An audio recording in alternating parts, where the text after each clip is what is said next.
Hey guys, it's Chelsea K right here, and welcome back to my channel, a place where I give young adults and college students tips and tricks on how to find their passion, build their brand, and get that bread. And in this video, I'm going to be telling you guys, as freshmen, class of 2024 and beyond, 5 things that you must do your freshman year to have a successful and a bomb college career. So let's get right into the video.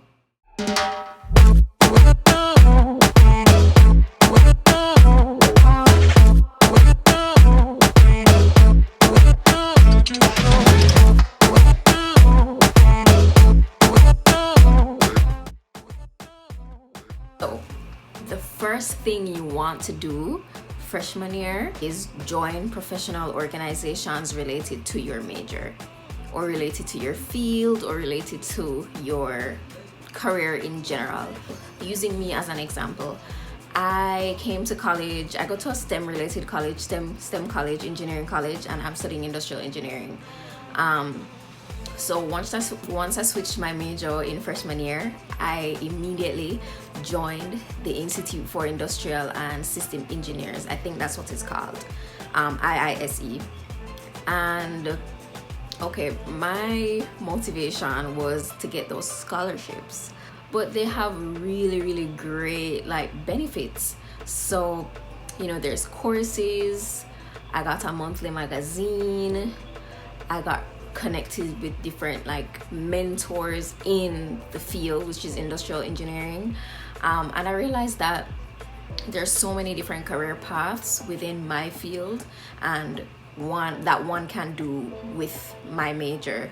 So that's something that I learned pretty early in school, and it was just because I joined the professional organization related to my major.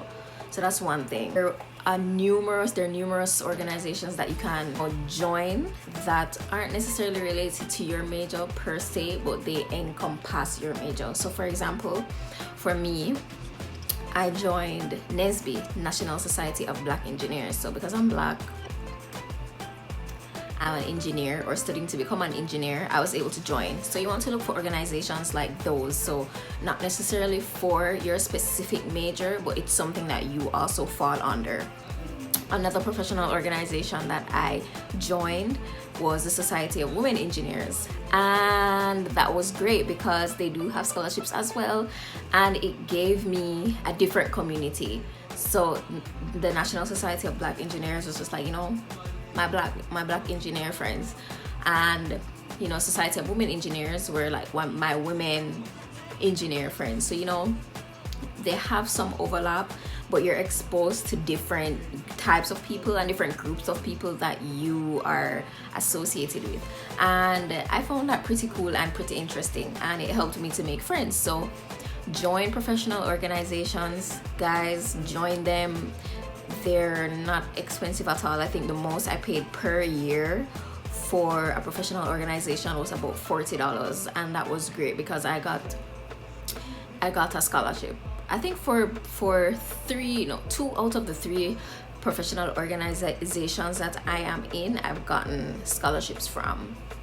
So do the math for that investment. So it's really worth the investment, and you really don't regret it. You can't go wrong. Join professional organizations. That's my first. The second thing you want to do as a freshman in college is start fostering those relationships, those important relationships. And every relationship is important. Your friends, your family, your professors, but these are the relationships I'm talking about. Relationships with your financial aid officers, relationship with your counselors, relationship with your RAs, maybe, or relationships with your professors.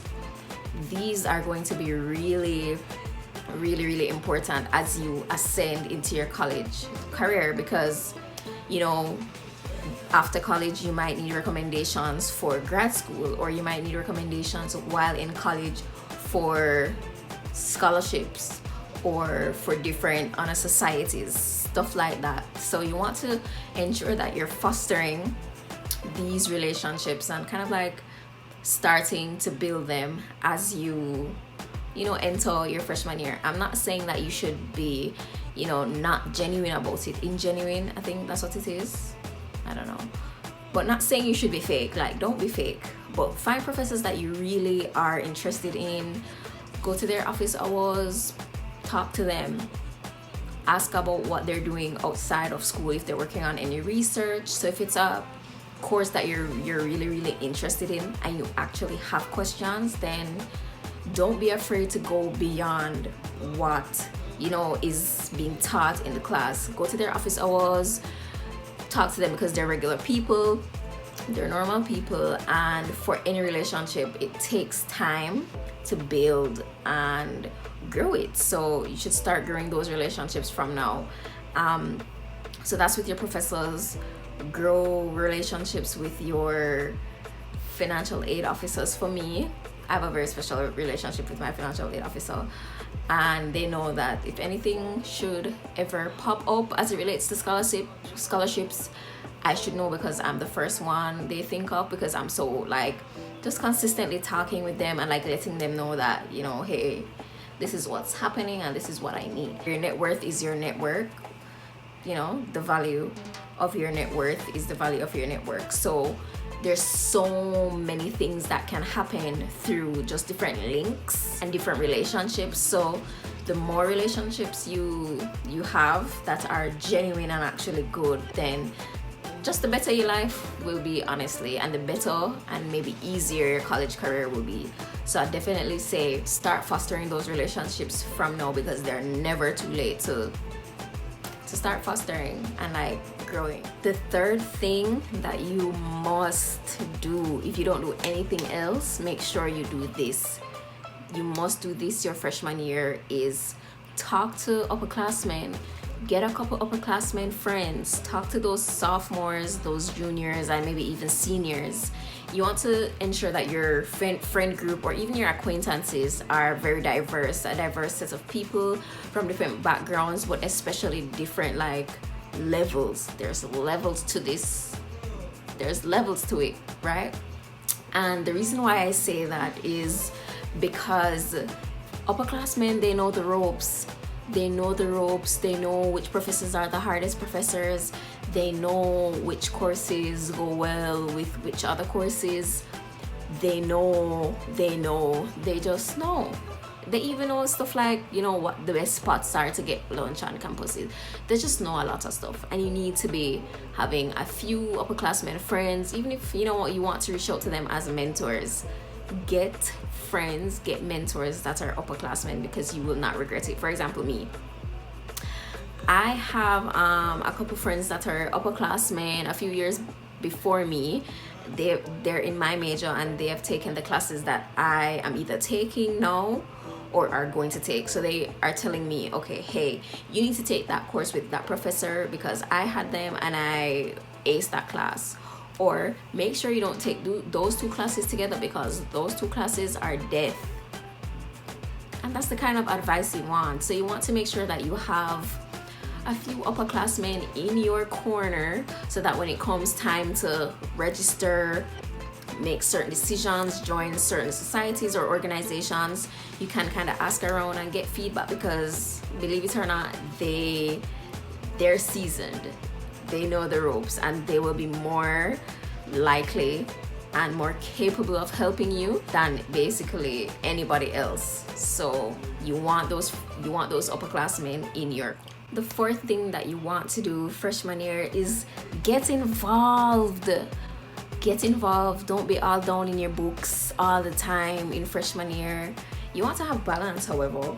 You want to ace your courses, but get involved. Join clubs, join organizations, join everything that kind of like piques your interest, because remember, college is a time to discover yourself, to kind of pick and sample and taste the world. So you want to make sure that you're doing that with everything that's on campus. So join clubs, follow a friend to a club, do something, even run for positions while you're a freshman.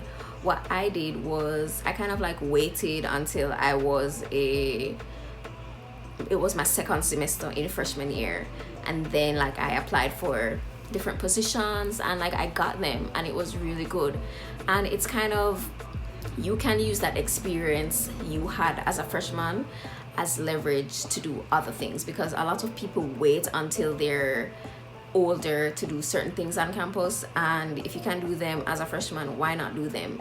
But you want to ensure that you're not putting too much on your plate, and you want to make sure that you're balancing. But I would say kind of taste everything your first semester of being a freshman, and then in your second semester you can kind of apply and run for different positions, e-board positions, and do that thing, do the damn thing.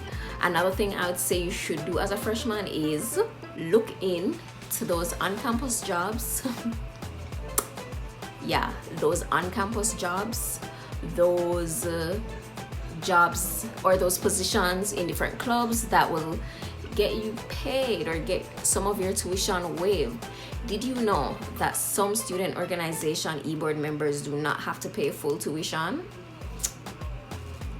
Exactly.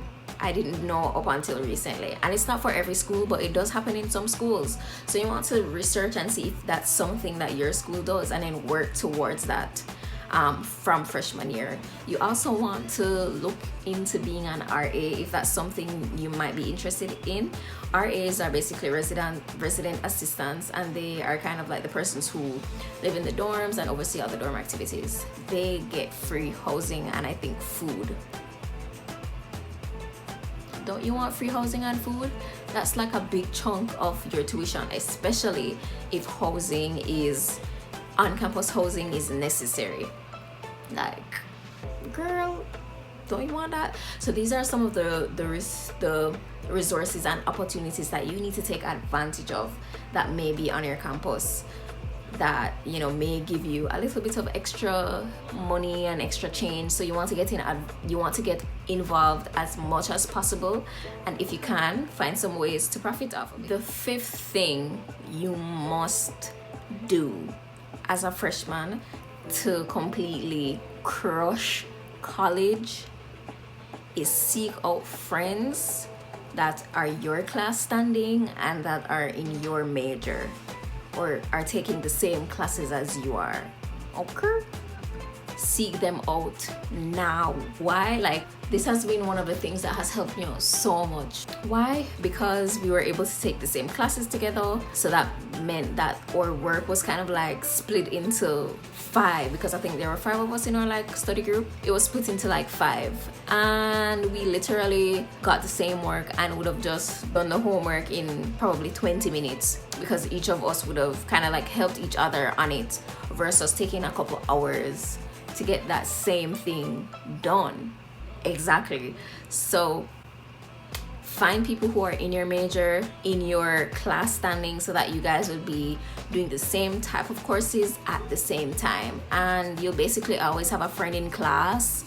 You'll always have someone to study with. So we formed study groups, and we'd probably meet Sunday evenings to kind of like review homework, study if we had an exam or a test, and basically just prepare for our classes together. And we would kind of like feed off each other's energy.